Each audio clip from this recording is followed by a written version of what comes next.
How's it going? Good. Good.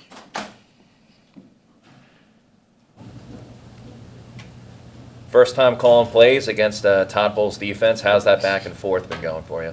It's a lot of fun. It's definitely a challenge. We knew that coming into it, but every day just trying to figure out where the blitzes are coming from, trying to get into a good play.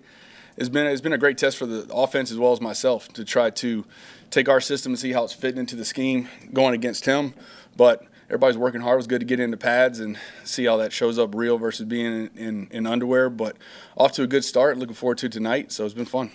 How much of that is a mano-a-mano, like you going against Bowles? I know, you have certain things you got to work on each day. Yeah. How much of that you have no idea what he's going to throw at you? Right. That's the beauty of it is we have our install, they have their install, and it doesn't necessarily match where they could run something that whatever we're running is not going to work or vice versa. So we have an idea on what's happening, but especially during the call-up periods, which we've had a ton of so far, you don't necessarily know what you're getting, so it feels good just to go out there and call a play and then have the whole, especially the quarterback, but everybody react to what we're seeing on defense to try to get into an optimal play. Do you notice it each day becoming, I wouldn't say easier, but with you and Baker, because you've never called plays in live call-ins, do you notice it each day an improvement? I do, absolutely. Even back to from the spring to this point, there's definitely a much more comfortability with it. And then the nature of some of the periods being 20 minutes or 25 minutes where you're calling plays back to back to back, it could be the 1s, 2s, and 3s. So it's just 25, 30 plays in a row.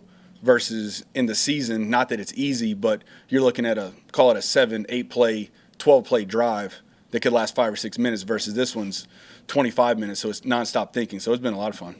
Charlie Heck moves into left tackle after the news about Tristan Wirfs. How much, if at all, have you had to adjust the offense or the system, or does it kind of just stay the same and you kind of figure out what you got with Charlie?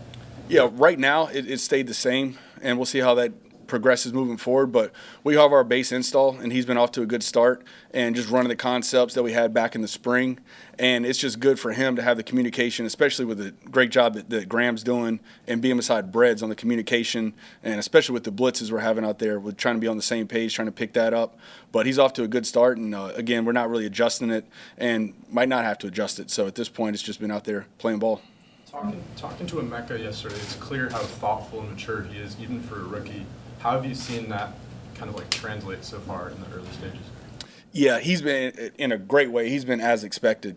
And it's still, even though there is that expectation with him coming in as a first-round pick, he's even exceeded that, where his communication skills are off the charts and his ability to pick up the scheme.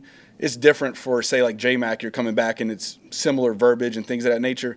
What he's been able to do as a rookie is unbelievable. And then once the ball is snapping, you guys have seen it. He's been getting open. You can tell how strong he is through the catch. His yak's been great. Of course, he's a really good blocker, but he's such a cultural fit as well that it's been off to a good start for him. Has he Perspective. Go ahead. Sorry. Has he made it easier to be without Godwin for a few days? You're never going to replace Chris because of what he does both on and off the field, but it is good to have another weapon in there, whether it be in the pass game or the run game, where we can now spread the ball around and get it to him as much as possible. From your perspective, what's it been like seeing some of the younger receivers and Mike Evans and kind of maybe the mentorship or just their relationship in general? Yeah, it's constant, and they're just so fortunate from Tez to Mech to Garrett to any of the young guys to be able to learn from them. We just had a walk through this morning, and we can coach it up, but Chris and Mike were coaching up the concept just as much as myself and B-Mac were, and that's just on the field. I can't imagine what they talk about off the field on how to be a pro and how to conduct themselves, but they couldn't have come into a better environment for two people to learn from. When we've seen Mike participate in 7-on-7s, 11-on-11s, it looks like it's just pitch and catch between Baker and him. Just how beneficial is that to have two guys just clicking on such a great level already as you come in calling the plays too? Yeah, that's what you would hope with them being together now for the third season and having similar systems where you want that continuity, them to be on the same page, especially when it comes to we just called this play or called this route with their ability to then change that if they need to based on what the coverage dictates. And so Bake hit on it. Even though we were good at something last year, it doesn't mean we're going to be going on this year unless we put the work in now, and that's what we're trying to do and try to expand that as well. But you can just tell the continuity's there. We've had a few players talk about potentially getting more vertical in the offense coming up. What have you seen from the wide receivers and from Baker Mayfield's play over these past few days that leads you to believe that that's a possibility going into 2025? Yeah, it's something we've stressed in the offseason from the time they got here in April through the plays that we were running in the spring to try to push the ball down the field a little bit more. We did a bunch of it in the spring, done a good amount of it so far here. It is a great challenge with all the blitzes trying to hold up in protection and be in the right protection to be able to get that off, to be able to get the throw down the field. But it's something we're stressing and we will continue to stress. You mentioned the continuity, and obviously you were here last year, but has anything in the first 5 or so days of camp surprised you? I wouldn't say a surprise per se from schematically or from any of the players. Just know it's fun just going against them and seeing even the rookies on defense, seeing the challenges with those guys face, especially on the perimeter with Parrish and Ben and those guys. But I wouldn't say anything has been shocking to this point. We spoke to Grant Barton the other day, and he was talking about you and said that you kind of match their meathead mentality. Would you agree with that, or would you say that you're matching the intensity of not just the O-line, but really the whole offense? Yeah, I think what the O-line, their mentality, and it could be similar to mine, is that how tough-nosed they're going to be and we're going to win the game in the trenches, and we do want to air the ball out and push it down the field, but the run game was so good to us last year, and have such just a good rapport with those guys, and just knowing that it starts with those guys and being able to run the ball and protect and hold up, and I enjoy being around them. They're such a competitive bunch and true pros.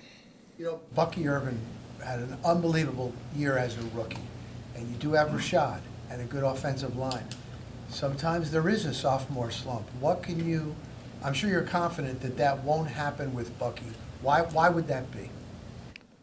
The way that he still continues to come in here, just not as early as Coach Moore, but close to as early in the work that he puts in. And so I can't imagine his work ethic falling off and what he's been able to do so far. He's even light years ahead of where he was at this point. We watched a practice from essentially a year ago today that we're going to have tonight, and just the strides he's made even from that point are amazing. And so you can see the work that he puts in. You guys talk to him. He loves it. He's committed to it. And it showed up, especially once we put the pads on. So because of his work ethic, we wouldn't expect to have any of a setback. What have you been seeing from Devin Culp so far, and how much has he grown over the last year or so, and how unique is his skill set for your offense? It is unique, and he's grown tremendously. You could tell even after the season when I got the job, the communication that we had and him coming up and watching tape and learning the system and trying to figure out exactly what we were going to do that was going to be different or the same, and then the work that he put in training, because we all see it out there. The guy can fly. He has a different speed than the vast majority of tight ends in the league. So he put the work in there, and then now he's seeing the fruits of that labor through camp, where he's had a couple really explosive plays that you've seen, and just having the second year in the offense where there's not that anxiety of what are these plays, what are these formations, where he can now play fast and try to get the ball to him as much as possible. So he's off to a really good start as well. Anything else? Appreciate it. See you guys.